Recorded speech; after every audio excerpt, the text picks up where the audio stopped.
नाम नागोकी, जिला सिरसा में हूं और यहां पर हम लोगों ने पूसा बासमती 1985 जो एक हर्बिसाइड टॉलरेंट किस्म है। जैसा कि आप जानते हैं, इस किस्म की संस्तुति धान की सीधी बिजाई के लिए की गई है। जब हम धान की सीधी बिजाई करते हैं तो उसमें पानी की बचत होती है, रोपाई में आने वाले खर्च में कमी होती है और साथ ही साथ ग्रीन हाउस गैस का उत्सर्जन बहुत कम होता है।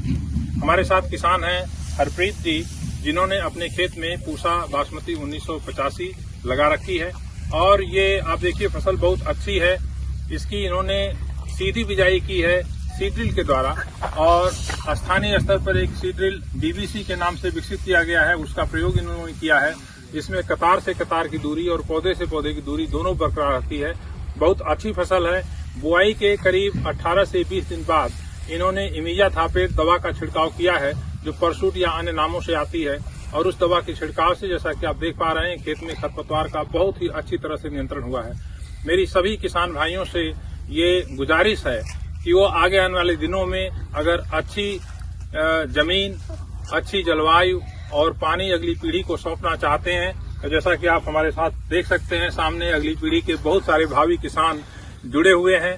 तो हमें इस बात का ध्यान रखना पड़ेगा कि हम धान में पानी की बचत करें और धान की सीधी बिजाई ही इसका एकमात्र तरीका है। आप इसको जरूर अपनाएं और अगली साल इन किस्मों की ज्यादा से ज्यादा मात्रा में खेती करें।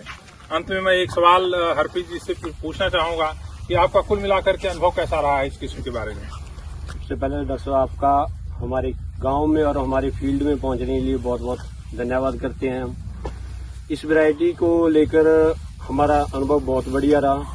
आपने वैसे तो पहले ही किसानों को बासमती की सभी वैरायटियां समय समय पर दी हैं, लेकिन पानी की बचत और खर्चा कम जी, उसी हिसाब से जो सीधी बिजाई वाली ये वैरायटी दी है, ये बहुत ही अच्छे रिजल्ट आ रहे हैं इसकी। इसको जैसे ही हमने सोइंग किया उसके बाद अब लगभग ये 100 दिन की हो चुकी है वैरायटी जी।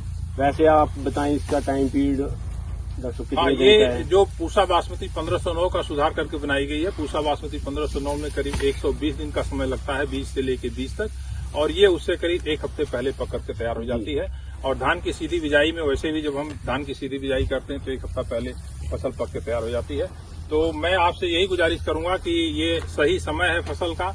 ज्यादा से ज्यादा किसानों को बुला करके उनको दिखाइए, क्योंकि प्रत्यक्षम किम प्रमाणम। जब आप सामने चीज होती हुई देखेंगे तो उसको अपनाने में आपको कोई दिक्कत नहीं आएगी, उसको अच्छी तरह से अपनाएंगे। इसी के साथ मैं आपका और सभी किसान भाइयों का हृदय से धन्यवाद देता हूं। हमारे साथी डॉक्टर ज्ञानेंद्र सिंह, जो कि बीज उत्पादन का सारा कार्य पूसा संस्थान में देखते हैं, उन्हीं के देखरेख में जो मूल बीज है वो पैदा होता है।